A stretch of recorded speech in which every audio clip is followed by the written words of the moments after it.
Este caso sumamente llamativo y que, como te decía en varias conversaciones anteriores, hace que la figura de la defensa pública tome mucho relieve Sí. en cuanto a su gestión. Y es concretamente un recurso de casación extraordinaria que había presentado él y a través del cual absolvieron y dieron la libertad a su representado. Buenas tardes, doctor, ¿cómo está? Sí, buenas tardes, ¿cómo les va? Un saludo para ustedes y para la audiencia. Bueno, doctor, querríamos conocer detalles de todo esto. Antes que nada, no sé si sería mejor comenzar por que usted nos ilustre un poquito de qué se acusaba a este señor o a su representado que finalmente obtuvo la libertad, ¿verdad? Dale, les voy a dar una pequeña reseña de qué es lo que fue la causa, Sí, sí, cómo fue el sí. proceso Ajá. y para ir aclarando un poco al final de la cuenta, al final, cuál es el contenido importante de la sentencia de la Claro, Corte. claro, que es lo que queremos, incluso que la gente interprete la trascendencia de esta acción, ¿verdad? Bien, esta es una causa en donde eh, se le acusaba a dos oficiales policiales Ujú. eh, que estaban a cargo de centros penitenciarios y que supuestamente traficaban o estaban en tenencia de estupefacientes dentro de estos recintos. Ajá. Uno de ellos estaba asignado a la FOPE y el otro, mi defendido, estaba asignado a La Esperanza, al penal de La Esperanza que se encuentra detrás del penal de Tacumbú. Exacto.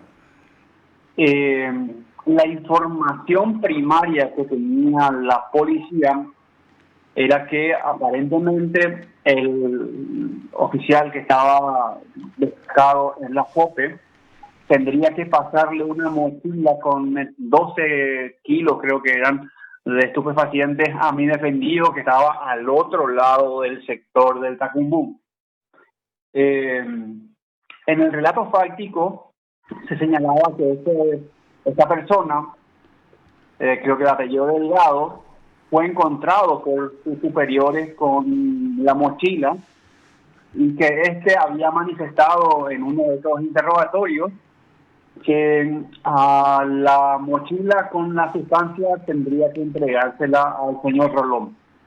Esa es toda la información que tiene la policía y toda la información que tiene la fiscalía. En Ajá. base a eso imputan, detienen a mi defendido y lo acusan. Durante el desarrollo del juicio, yo alegué que no había una descripción clara, concreta, Yo sí. circunstanciada y detallada de qué es lo que se le atribuía a mi defendido, porque solo hacía mención que él tendría que recibir una mochila, nada más que eso. Eh, Durante el desarrollo del debate, no hubo ningún elemento probatorio que nos indicara que eso pudiese ser incluso posible, porque no había ninguna conexión directa entre mi defendido y la persona que tenía la sustancia, porque es imposible pasar una mochila desde la FOPE hasta la Esperanza. Ujú. Sin embargo, el tribunal consideró que esa información primaria que había en el informe policial era suficiente y condenó a 12 años de pena privativa de libertad a mi defendido. Solamente por un dicho del detenido. Porque supuestamente dijo él, a mí no me consta que lo haya dicho. Ahora, doctor, sí, concretamente, ¿qué en este caso, qué parte de su planteamiento es la que tuvo en cuenta la Corte para esta casación? Sí. En el incidente inicial, yo Sí. justamente había mencionado que en la descripción de hechos expuestas en la acusación no hacía referencia en absoluto, en una sola línea, a qué era lo que mi defendido había hecho. No había ninguna sola descripción de qué es lo que se le acusaba a mi defendido. Y eso nosotros habíamos sostenido que violaba el derecho a la defensa porque no podemos defender ni ejercer una defensa eficiente o eficaz si no conocemos cuáles son las circunstancias fácticas que nos atribuyen de haber realizado. El tribunal básicamente dijo que la acusación estaba correcta, cumplía con todos sus requisitos, que no había violación a garantías constitucionales, y la famosa muletilla de siempre es que él contó siempre con un abogado defensor, como si ese fuese suficiente para cualquier cosa, ¿verdad? Esto pasó en las 3 etapas, la intermedia, el tribunal de sentencia, apelación, ¿pasa lo mismo o...? Exactamente lo mismo, así mismo. Lo malo es que esto no debió haber pasado etapa intermedia. Sí. El gran problema que siempre digo yo es que a veces los jueces de control y garantía no controlan absolutamente nada. Claro. Si hubiese habido un correcto control del contenido de la acusación, esto no hubiese pasado a juicio oral. Se hubiese solucionado en la etapa intermedia. Sí. Pero desafortunadamente, siempre digo, los jueces de control no ejercen el control que deberían de ejercer conforme la propia ley les ordena que hagan. Y lamentablemente entonces tuvimos que esperar 6 años casi para que este muchacho saliera a libertad, luego de que la Corte admitiera el recurso de casación. La Corte básicamente establece los mismos argumentos que yo puse en su momento al decir que no se describieron los hechos, ni en la acusación. Claro, que la acusación, el código establece que la acusación debe tener una forma. Y esa forma que establece el código o que el legislador ha establecido es justamente para garantizar el derecho a la defensa. Es decir, cuando la ley establece que la acusación debe describir de forma clara y detallada y circunstanciada los hechos, es justamente avalando el derecho a la defensa para que la persona que está sentada en el banquillo pueda conocer de antemano cuáles son los hechos que se le atribuyen. Y conociendo los hechos que se le atribuyen, puede ejercer el derecho a una defensa eficaz. Si no conocemos cuáles son las circunstancias que nos atribuyen, entonces el derecho o la garantía del derecho a la defensa se ve conculcado al no conocer cuáles son las circunstancias fácticas que se nos atribuyen. La misma cosa sucede en el auto de apertura. El auto de apertura, en el artículo 373, numeral 1, claramente establece que debe describirse de forma clara, precisa y detallada el objeto del juicio.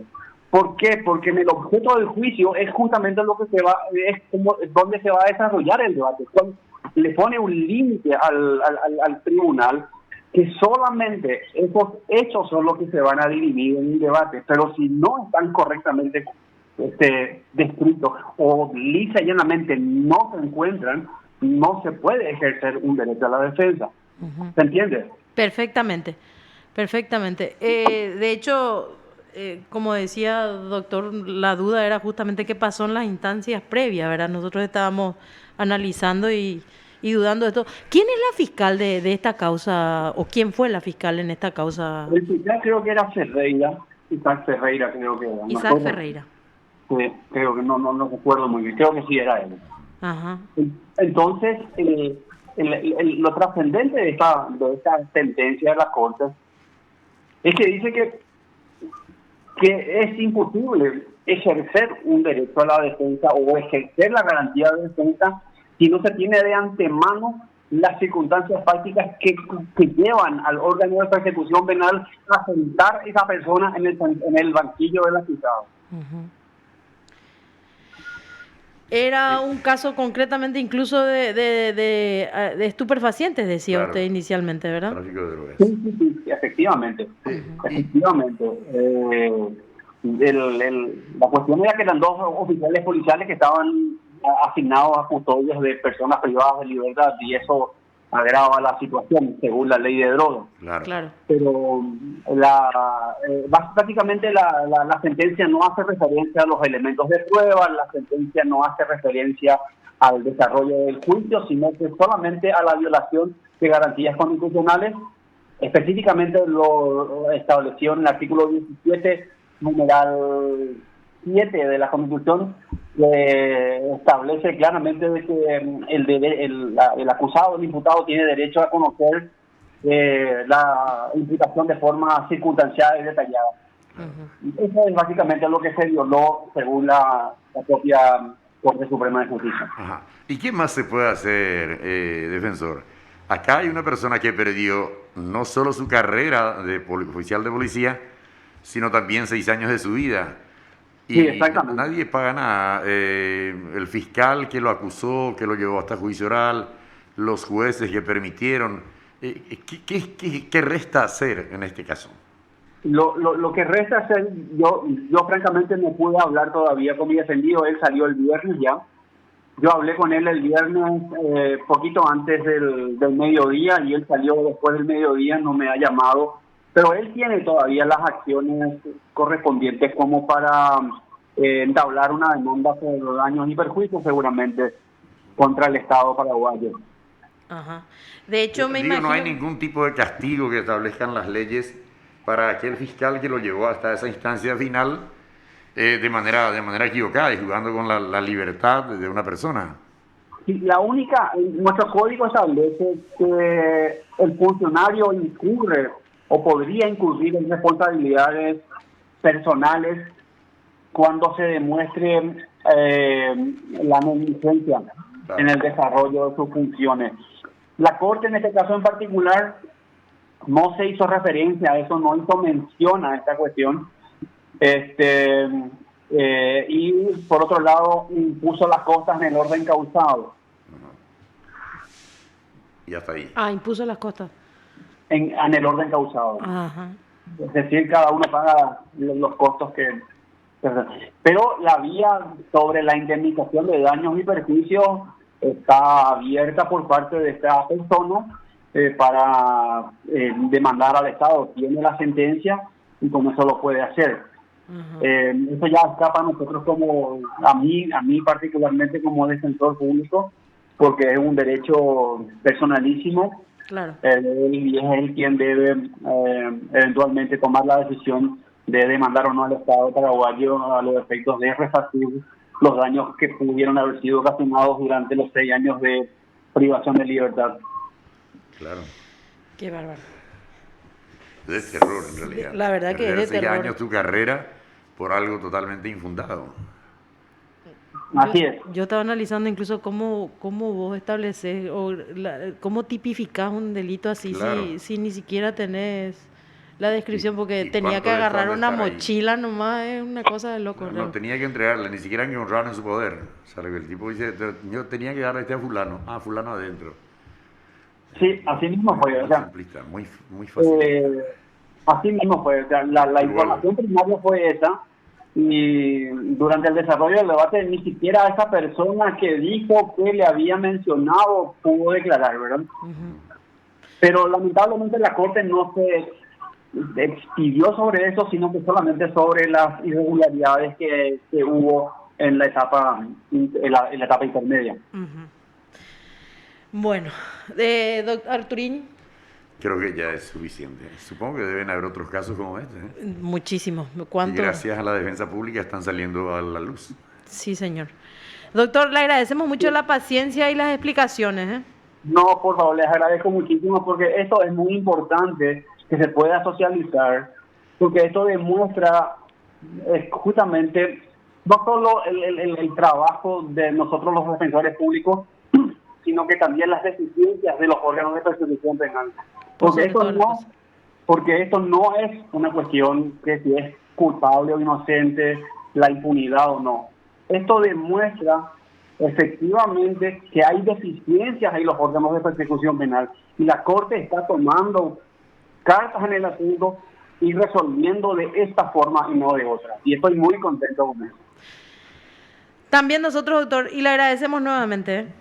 Gracias, muy buenas tardes. Adiós. Adiós. Lo escuchaste aquí en PDS.